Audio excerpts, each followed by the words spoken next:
Welcome to War Bios, the podcast where we delve into the lives of history's most fascinating military leaders. I'm your host, General Biography, and today we're going to explore the remarkable life of Oliver Cromwell, a man whose name is synonymous with the tumultuous landscape of 17th century England. Born on April 25, 1599 in Huntingdon, Cambridgeshire, Oliver Cromwell was the only son of Robert Cromwell, a member of the minor gentry, and his wife, Elizabeth Stuart. The Cromwells were a family of modest means, but their social standing afforded them a certain level of respectability in the community. Young Oliver's early life was marked by a strict Puritan upbringing, which would later shape his worldview and inform his decisions as a military leader. The austere atmosphere of his childhood home, with its emphasis on piety, discipline, and hard work, would instill in him a strong sense of purpose and duty.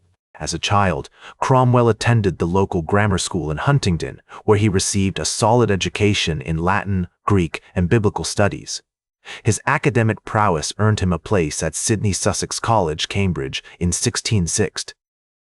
Although Cromwell's time at university was cut short due to his father's death, his exposure to the intellectual and theological currents of the time had a profound impact on his development. The seeds of his future radicalism were sown during these formative years as he became increasingly drawn to the Puritan ideals of simplicity, discipline, and personal piety. The university's vibrant academic community, with its debates and discussions about the role of the church and the monarchy, would have further fueled Cromwell's growing sense of discontent with the status quo. Cromwell's family connections also played a significant role in shaping his early life.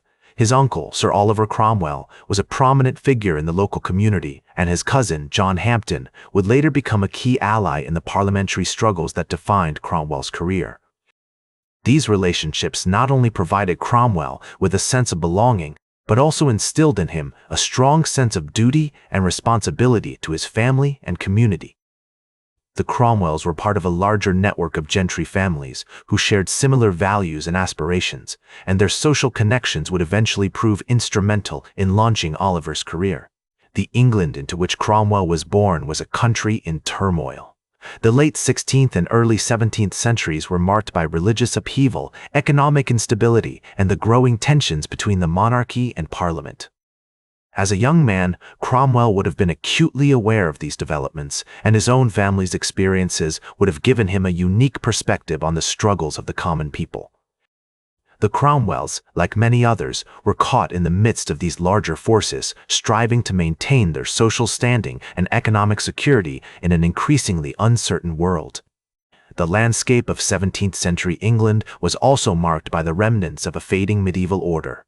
The old certainties of the feudal system were crumbling, and new possibilities were emerging. The rise of a wealthy and influential middle class, coupled with the growing power of Parliament, would eventually challenge the authority of the monarchy. Rather, it was shaped by a complex interplay of family influences, educational experiences, and historical events. His early life, marked by a strict upbringing, academic pursuits, and family connections, laid the groundwork for his future successes and failures. The young Oliver Cromwell was forged in the crucible of 17th century England, where the old order was giving way to new possibilities.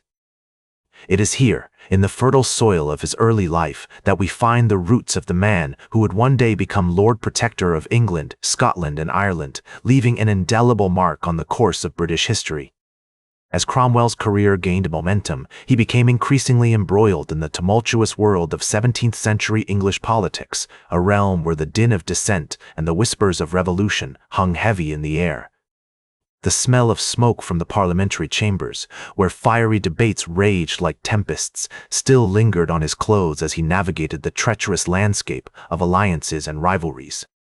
His election to Parliament in 1628 marked a significant turning point, akin to a cavalry charge into the fray, as he quickly established himself as a vocal advocate for the rights of the common people and a fierce critic of the monarchy. The Petition of Right, which Cromwell supported with unwavering fervor, aimed to limit the king's power and protect individual liberties, further solidifying his reputation as a champion of parliamentary authority. The year 1640 proved pivotal. a watershed moment in the annals of English history, as Cromwell played a key role in the Short Parliament and later the Long Parliament, where he became a leading figure in the opposition to King Charles I. His impassioned speeches, delivered with the conviction of a prophet and the passion of a warrior, earned him both admiration and notoriety, as he clashed with the monarch and his supporters like a mighty oak tree resisting the tempests of opposition. The Grand Remonstrance, presented to the king in November 1641, outlined the grievances of Parliament and demanded significant reforms. Cromwell's involvement in this document underscored his growing influence within the parliamentary ranks. As he emerged as a standard-bearer for the cause of reform, the outbreak of civil war in August 1642 found Cromwell firmly aligned with the parliamentary forces as he took up arms against the royalist supporters of King Charles, donning the mantle of a warrior leader with a sense of destiny and purpose.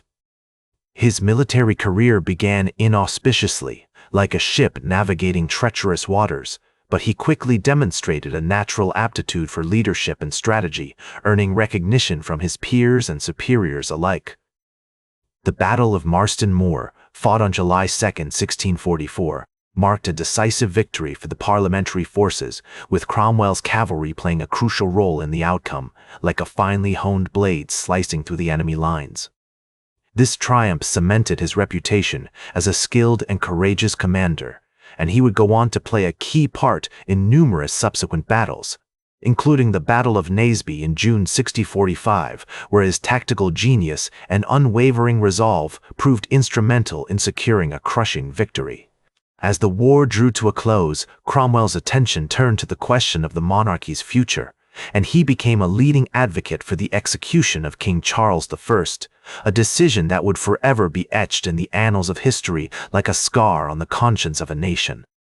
The trial, which took place in January 1649, was a defining moment in English history, a drama played out on the stage of fate, and Cromwell's role in the proceedings underscored his commitment to the principles of republicanism and the rule of law.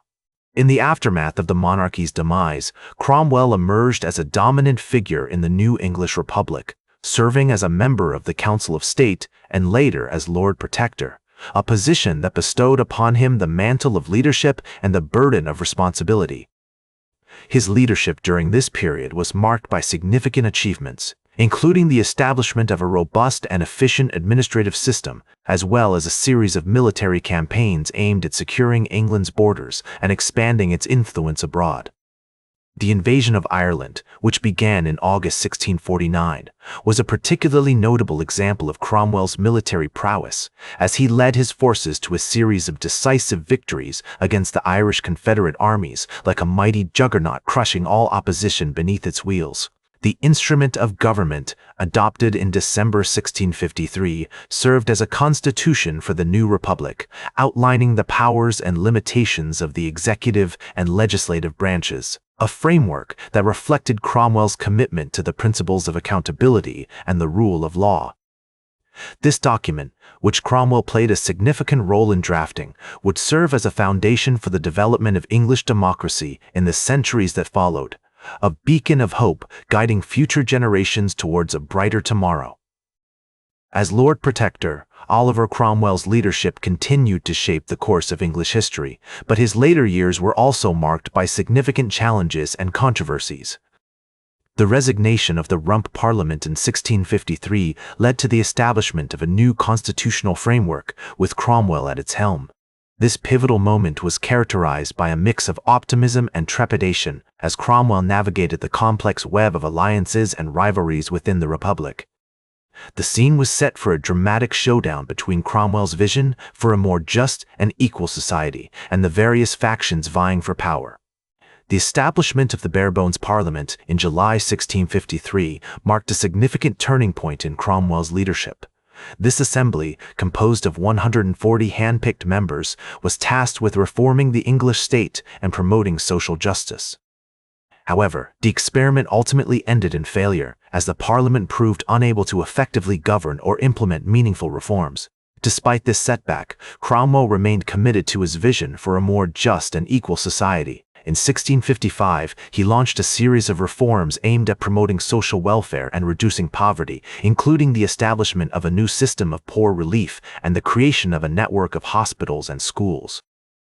These initiatives reflected Cromwell's deep-seated conviction that the poorest he that is in England hath a life to live as the greatest he, and demonstrated his ongoing commitment to the principles of social justice. The reforms were implemented with characteristic energy and determination, as Cromwell worked tirelessly to promote the welfare of the most vulnerable members of society. However, Cromwell's later years were also marked by declining health and increasing authoritarianism. The instrument of government, which had been adopted in 1653, was replaced by the humble petition and advice in 1657, a new constitutional framework that granted Cromwell even greater powers as Lord Protector. This move was widely seen as a betrayal of the Republican ideals that had inspired the Revolution, and it sparked widespread criticism and opposition. The shift towards authoritarianism was accompanied by a growing sense of disillusionment among many of Cromwell's former allies, who felt that he had abandoned the principles of liberty and democracy. Cromwell's death on September 3, 1658, marked the end of an era in English history. He was buried with full military honors in Westminster Abbey, but his legacy would be subject to intense debate and controversy in the years that followed. The restoration of the monarchy in 1660 led to a systematic attempt to erase Cromwell's memory and destroy his reputation, with his body being exhumed and ritually executed as a traitor. This act of desecration was a stark reminder of the enduring power of politics and the transience of human legacy. Despite these efforts, Cromwell's impact on English history has endured. His commitment to social justice, religious tolerance, and democratic principles helped to shape the course of modern politics, and his legacy continues to inspire and influence politicians, activists, and thinkers around the world. As the historian Christopher Hill once observed, Cromwell was a great leader who rose to greatness in a great crisis and whose greatness was not diminished by his flaws. This nuanced assessment captures the complexity of Cromwell's character, acknowledging both his achievements and his shortcomings. Today, Cromwell is remembered as a complex and multifaceted figure whose life and legacy continue to fascinate and inspire us. His story serves as a powerful reminder of the enduring importance of democratic values, social justice, and human rights, and his influence can be seen in everything from the English civil rights movement to the American Revolution. The echoes of Cromwell's leadership can be heard in the words of later revolutionaries, such as Thomas Paine and Abraham Lincoln, who drew inspiration from his commitment to liberty and democracy. His commitment to his principles, even in the face of overwhelming opposition, serves as a powerful example of the importance of courage, conviction, and leadership. That's all for today's War Bios.